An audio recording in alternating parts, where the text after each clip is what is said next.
The information provided on this podcast is not legal advice and is intended for the sole purpose of providing education and legal information. Laws change over time, and the information provided on this podcast may not be up to date. We make no warranty, express or implied, regarding the information provided by our team or our guests on this podcast. The information should not be construed as legal advice and does not create an attorney-client relationship with us or any of our guests on the podcast. If you would like to consult with an attorney, please call 1-800-VICTIMS. That's 1-800-842-8467 for attorney referral contact information. This podcast provides a platform for the exchange of ideas and information to help educate crime victims on their rights. Some content will include topics and materials that may involve descriptions of violence or assaults, which can be distressing to victims and survivors. It may also impact service providers experiencing vicarious trauma. Welcome back to part 2 of our discussion. Let's pick up where we left off. In your experience, have you seen domestic violence perpetrated in the workplace or domestic abuse perpetrated in the workplace? Yes, I have. And it works out in different ways. So I had referenced economic abuse earlier on in our conversation.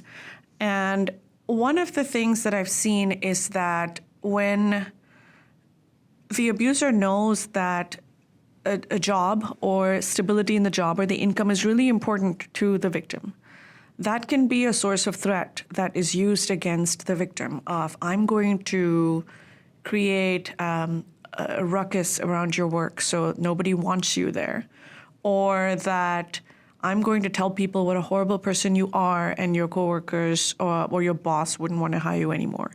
Or they will do things that will affect your ability to get to work on time. So for instance, if there's a vehicle involved and that's in their possession and sometimes that's being controlled, then that'll make you look like a bad employee if you're not able to get to work on time. Or if there are constant issues that come up. So say this person is in charge of childcare when you're at work and they're either not handling it or there are constant crises at home. It's really hard for people to focus on work when they have so much other things going on. So these are some of that psychological ways that abusers can really get to their victims. But also I've seen that in the workplace, that control of, whether the victim is actually at work, what kind of relationships does he or she have with the coworkers? Are they having affairs? Questions on tracking the victim at work. That's come up in some of my cases. In one case, I remember a client telling me about her abuser being in the parking lot and refusing to leave. And she had no choice but to go to her manager and involve security to get him to leave. And so these are the kinds of situations where it can definitely have an impact at work. And if the abuser works in that same work environment, that again is a power and control dynamic. But also in California law, there are protections in place for the victim to take time from work to be able to go to court or to be able to file your papers. And there are protections to make sure that this is not a cause for you to lose your job. But on the flip side of things, because there's already this constant tension and possible absenteeism or workplace issues because of some of the impact from domestic violence spilling over into a work environment, a lot of clients don't want to tell their manager or their coworkers about some of the most intimate parts of their life. They don't want to be perceived as someone who needs that assistance because they're in fear that this is going to affect their promotion perhaps, or this is going to look badly on them in terms of performance, and it'll come up in other ways that they may be the first ones to be put on a list if the workplace is, firing or laying off people. Let's transition and start talking about the resources that would be available. You did bring up some examples of what domestic violence looks like. If we have an audience member who finds himself perhaps in a position similar to what you described, perhaps you can talk about some community-based resources for domestic violence victims and survivors. Absolutely. There are national, statewide, and countywide resources. And the national resources are organizations like the National Network to End Domestic Violence, NNEDV, and they have a national hotline. And then state resources like the Victims of Crime Resource Center, the 1-800-Victims line. That's a great resource statewide where the Victims of Crime Resource Center can connect victims to providers in their community. County-wide services through, like, so for instance, in Sacramento County, Weave and My Sister's House and other similar organizations provide services to victims. The Family Justice Center here in Sacramento does that too. And I think it just depends on where you're located and what the extent of services is that nonprofits in the area may be able to provide, or access to statewide providers like the 800-Victims line that can connect you, or national resources that may be able to give you general information on some tips and, things to watch out for, or safety planning, things you want to consider in terms of making a move or taking a next step. Are there any government-based resources as well? Yes, there are. There is a statewide resource called the California's Victims Compensation Board. And what they do is they administer the Victims Compensation Program. And this requires an application. But some of the resources through this program are access to counseling sessions where the program, depending on whether or not the client or the victim is able to qualify for services, can get counseling sessions. They can get relocation assistance. Sometimes they can get assistance with changing locks on their doors or getting security or alarm systems set up. But it is an application process, and that number is 1-800-777-9229. Additionally, for service providers like nonprofits in the state, the Family Violence Appellate Project, which is based out of Oakland, is an excellent resource in terms of providing not only trainings, but also legal information and consults for appellate cases or cases that could be taken to that next level of legal adjudication. And their website is fvaplaw.org, so it's fvaplaw.org.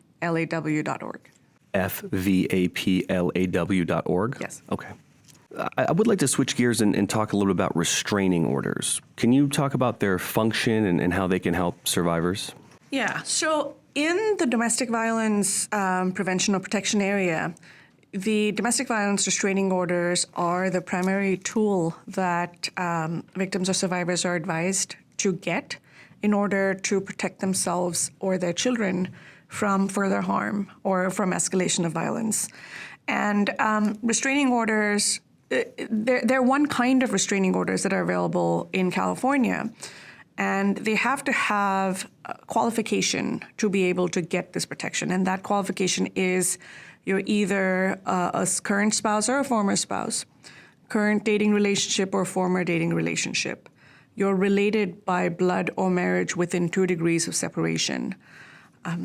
Or you're in a parent-child relationship, and you can state that that's one of the categories. So this restraining order is assigned to these categories of people that can qualify for it. So in order to get a domestic violence restraining order, one would need to be in one of these categories of relationship. Yes. Okay. Maybe you can talk about the process for how one would go about actually getting the domestic violence restraining order. Okay.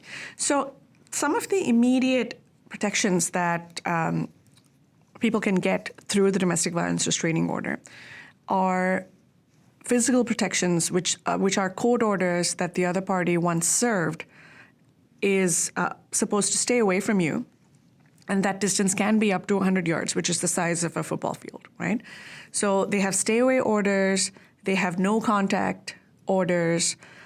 So that, if you're looking at the urgency and immediacy of the situation, there are court orders that will prevent this person from being within your comfort zone or, your home environment within 100 yards, or is not allowed to be around your work, around the kid's school if these protections are granted to you. So apart from the physical stay away and then the no contact orders, so they cannot harass you or contact you by text or telephone, things like that, there are also protections for pets in the restraining order. There's protection for property, where you want the ability to stay in a home, and you're either married or the home is community property or jointly titled, or you're renting and the lease is in both your names. You can get property control or property exclusion orders through the restraining order.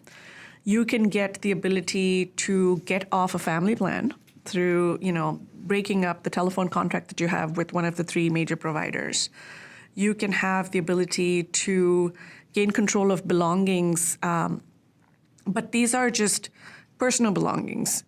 A restraining order may not be the right avenue to move furniture, things like that. But you can definitely get prescriptions, you can get court orders to get Social Security cards or passports, and other items like medication or important documents that you need to be able to move or give yourself distance. Is there any cost associated with a domestic violence restraining order? No, domestic violence restraining orders are free under California law. There's no cost for filing them.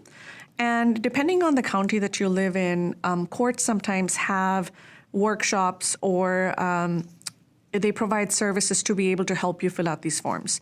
Some of these forms, especially when you're asking for custody and you want children to be protected as well, can be a bit complicated.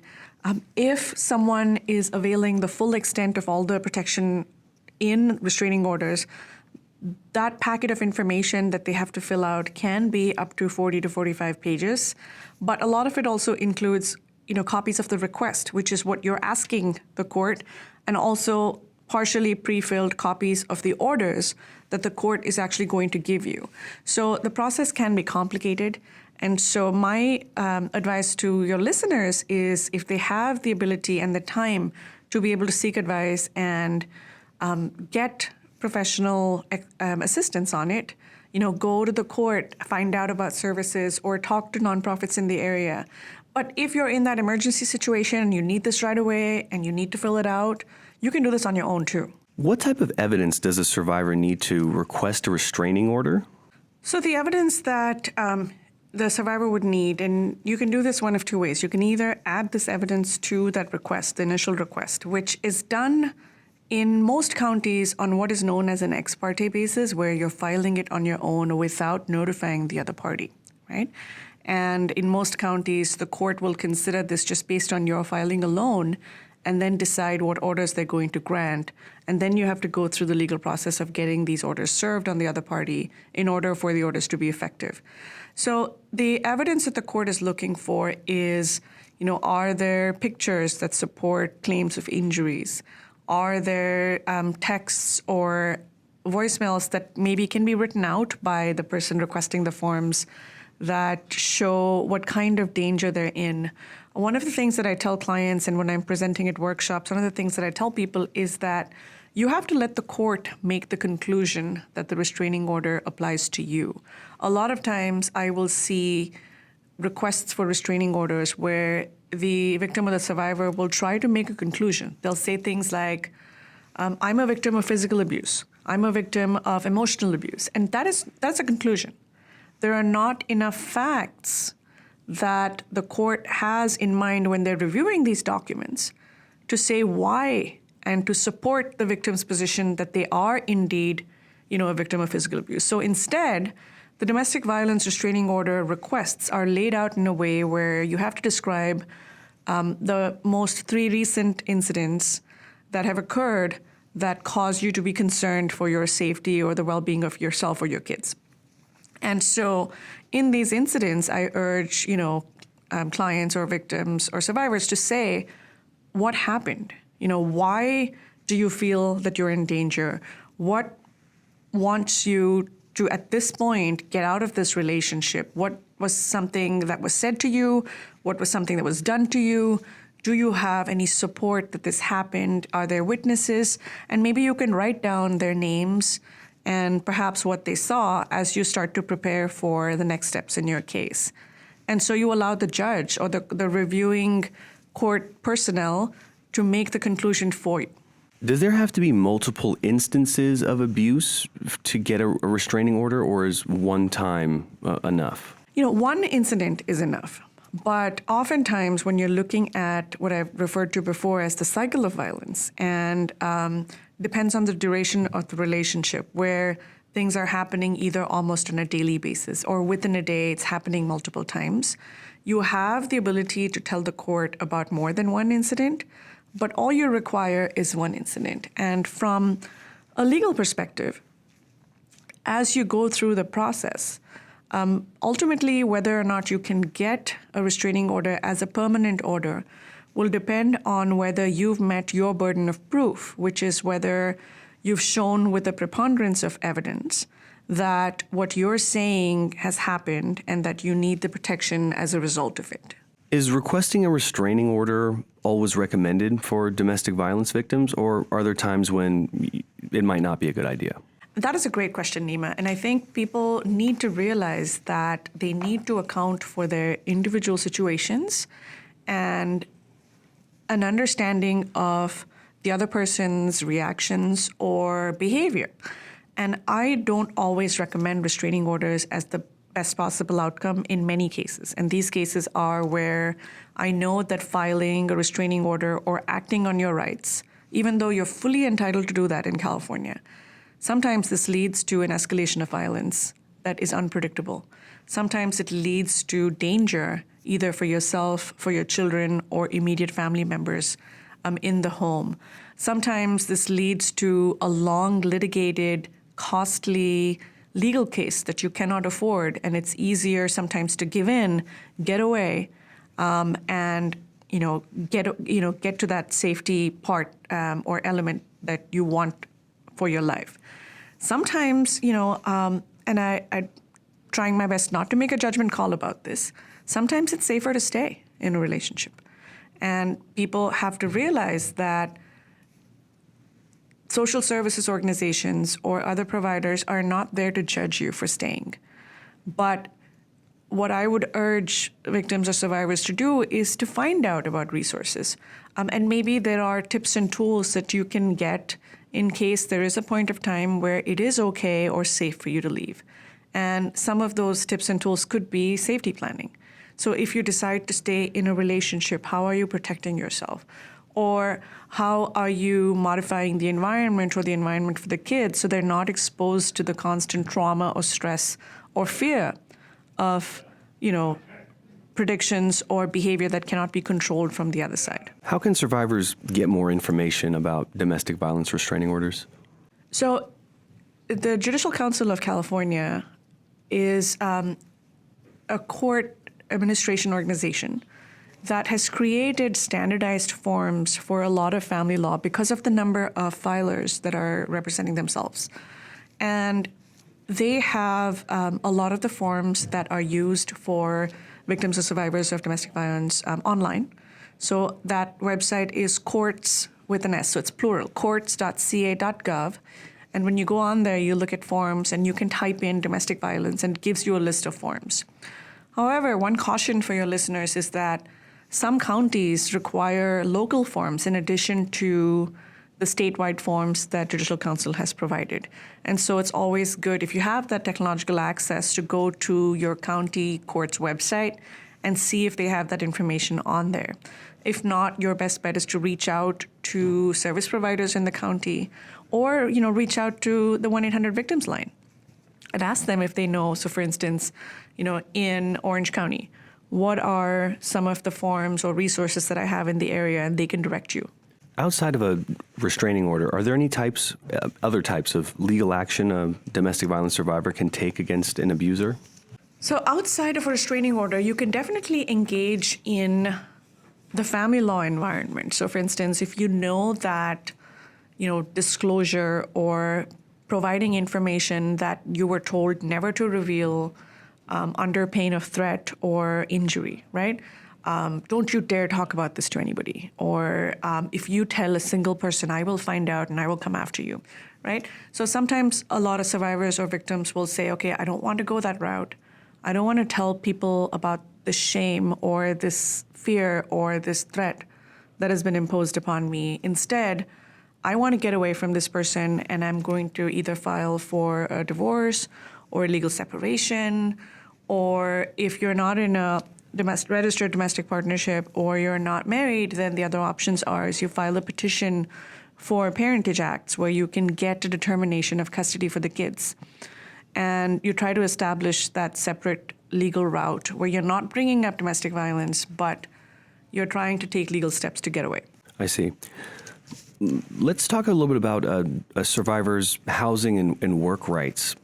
Do domestic violence survivors have any additional rights when it comes to housing? Yes, they absolutely do. So one of the recent laws that help survivors in terms of housing is a civil code provision, and that's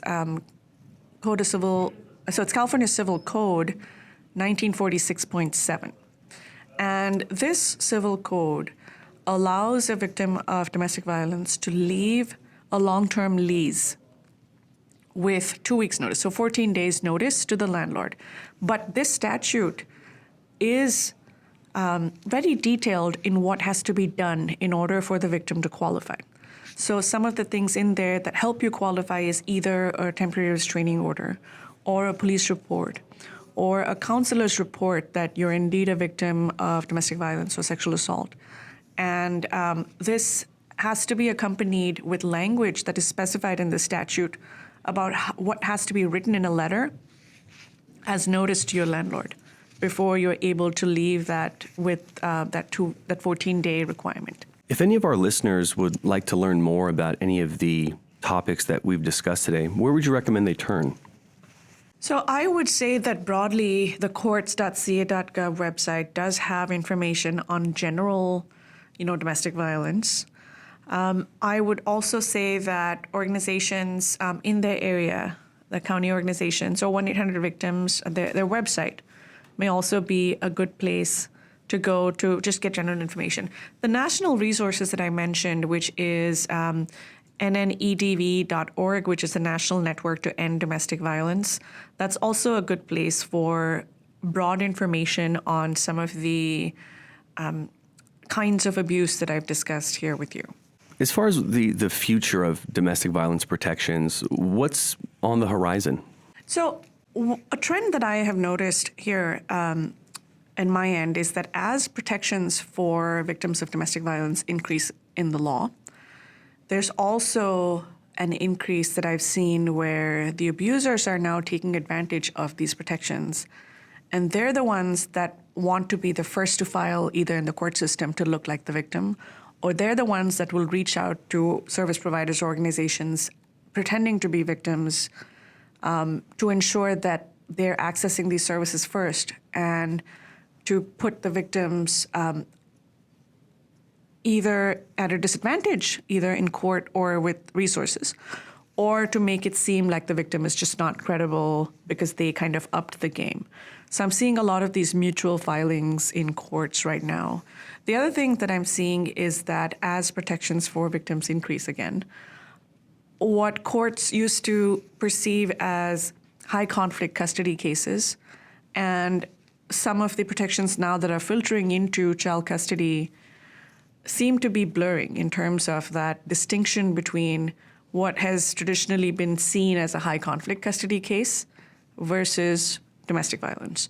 So it's also, the end result of both of these are increased litigation. And statistically, it has been shown that abusers tend to get more custody from protracted litigation than the victims, which is really sad in terms of the big picture of using the court system or the laws to help you be safe and to help your family or your children be safe. So at the end of the day, you have to look at your unique circumstances. You have to look at, what are the mechanisms that the abuser has in place, whether it's financial resources, whether it's the intense psychological manipulations or emotional abuse that you may have been subjected to.